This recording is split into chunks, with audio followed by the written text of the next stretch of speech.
Jambo la famille, j'espère que vous allez bien. Petite vidéo pour expliquer ce qui se joue réellement avec le nouveau projet de loi sur l'éducation en Mauritanie. Comme vous le savez, il y a un projet de loi sur l'éducation qui est sorti il y a quelques semaines. Cela concerne un peu plus les Mauritaniens, mais pour les autres, vous aurez aussi une meilleure compréhension de ce qui se joue dans ce pays. Donc l'État mauritanien a décidé de mettre en place une loi pour institutionnaliser l'arabe, pour privilégier l'arabe, la langue arabe, la culture arabe et l'identité arabe au-delà des privilèges qu'elles ont déjà au détriment des enfants noirs. Chers amis, bienvenue sur Aganisha, je m'appelle Tanoumlel et je donne mon avis sur l'actualité même si personne ne me l'a demandé. Je pense que rien ne pourra mettre d'accord les Mauritaniens que la dégradation du système éducatif tel que décrit dans ce projet de loi. Aujourd'hui, l'école publique est totalement par terre, aucun parent sérieux qui souhaite la réussite de son enfant ne le mettrait à l'école publique. Cela du primaire au baccalauréat et cela commence même à être pareil pour l'université. Le rapport dénonce les différentes réformes éducatives depuis l'indépendance qui ont aggravé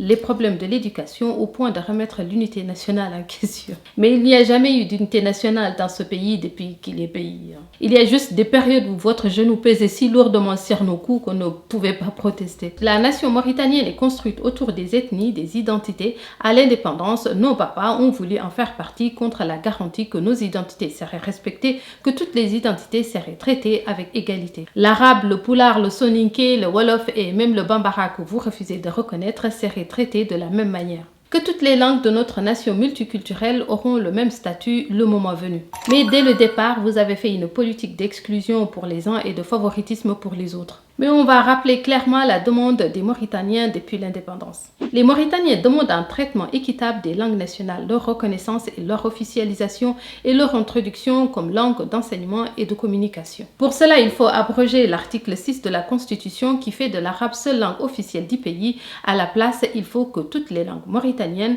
soient inscrites dans la Constitution comme langue officielle et d'enseignement, y compris d'enseignement des matières scientifiques au même titre que l'arabe. Toutes les autres réformes qui n'auront pas cela comme précédent n'est qu'une manière de détourner l'attention sur l'essentiel. La question qu'on peut se poser est pourquoi c'est si difficile pour les autorités mauritaniennes d'officialiser nos langues. C'est un refus de rendre l'existence de la diversité ethnique légale, comme quelque chose qu'on repousse pour mieux l'exclure un jour définitivement, et c'est ce qui est en train d'arriver avec cette proposition de loi.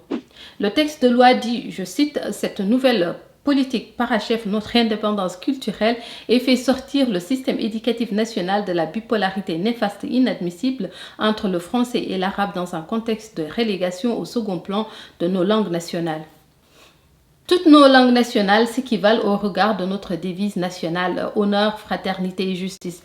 Elles ne peuvent et ne doivent en aucun cas avoir le même statut qu'une langue étrangère. Fin de citation. Monsieur, si nos langues s'équivalent autour de la devise mauritanienne honneur, fraternité et justice, faites-vous honneur, rendez justice autour de la fraternité, officialisez toutes les langues et introduisez-les dans l'enseignement comme vous le demande le peuple mauritanien depuis si longtemps. La langue arabe est obligatoire dans l'enseignement et les autres langues ne sont que sur demande. Elle est où l'équité? Contradiction ou duperie, dans ce même document, on dit que le français est une langue étrangère, ce qui est d'ailleurs le cas de l'arabe. On ne va pas se le cacher, l'arabe n'est la langue de personne en Mauritanie.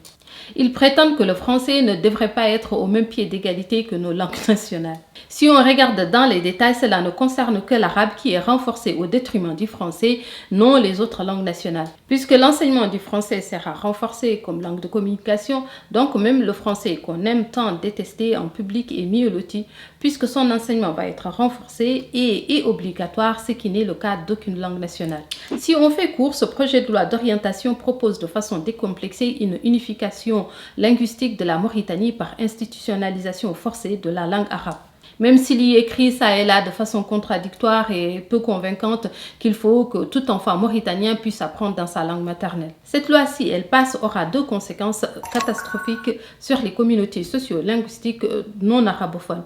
Premièrement, un déséquilibre dans la sélection des futures classes dirigeantes de la vie publique du pays dans tous les domaines. Ce déséquilibre aura ceci de nouveau et de vicieux qu'il sera désormais légal qu'il viendra d'un enseignement dans lequel, en toute conformité avec la loi l'enfant hassania aura un avantage linguistique extrêmement important sur les non-arabes. C'est une chose que de s'opposer à une réforme, ça n'est une autre que de s'opposer à une loi. Jusqu'à maintenant, l'arabisation forcée l'avait été par des réformes, mais ce que ce projet a d'inédit est qu'elle sera sanctionnée par une loi, qu'on ne pourra plus dénoncer cette discrimination sans s'attaquer directement à une loi. La deuxième conséquence, qui est tout aussi grave, est une légalisation de la domination de l'arabe sur les autres langues et de la culture de celle-ci sur les autres cultures.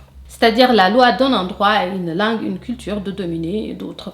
Vous me direz que ce n'est pas nouveau, on est en Mauritanie. Mais là, cela va trop loin, c'est un peu la solution finale, ce qui aboutira à une mort pure et simple de nos cultures et nos identités au profit de la culture et de l'identité arabe. L'autre point inquiétant est la procédure d'expérimentation concernant la réintroduction des langues nationales dans le système éducatif. Leur intégration complète se fera sur la base d'une évaluation. Cela pourrait être un stratagème pour que dans quelques années, ils disent qu'au final, l'expérimentation n'a pas marché, donc on supprime les langues nationales comme langue d'enseignement. Pour rappel, cette expérimentation avait eu lieu après de longues années de lutte entre 1979 et 1999. L'État n'avait alloué que de maigres moyens au projet, les écoles manquaient cruellement de personnel. Pourtant, l'expérience avait donné de très bons résultats pédagogiques. Ce qui veut dire qu'il n'y a pas besoin d'une nouvelle expérimentation.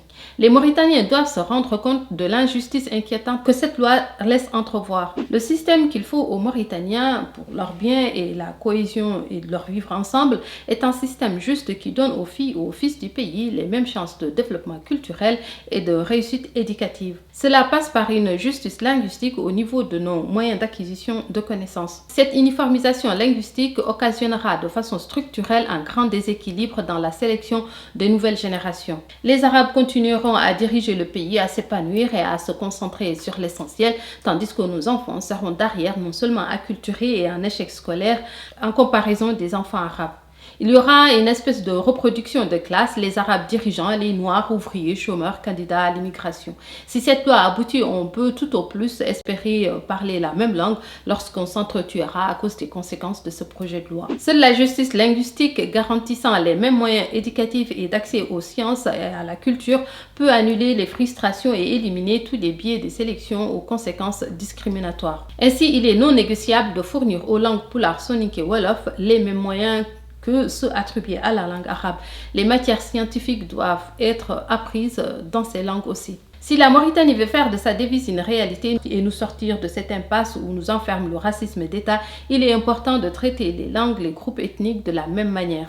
Pour cela, il est impératif d'abroger l'article 6 de la Constitution qui fait de l'arabe la seule langue officielle du pays. Les autres langues doivent être officialisées, introduites dans la communication entre nos communautés, mais aussi dans l'enseignement des matières scientifiques. Voilà, c'est la fin de cette vidéo. Si vous avez aimé, n'hésitez pas à partager, à liker et à commenter. Et puis, on se retrouve bientôt.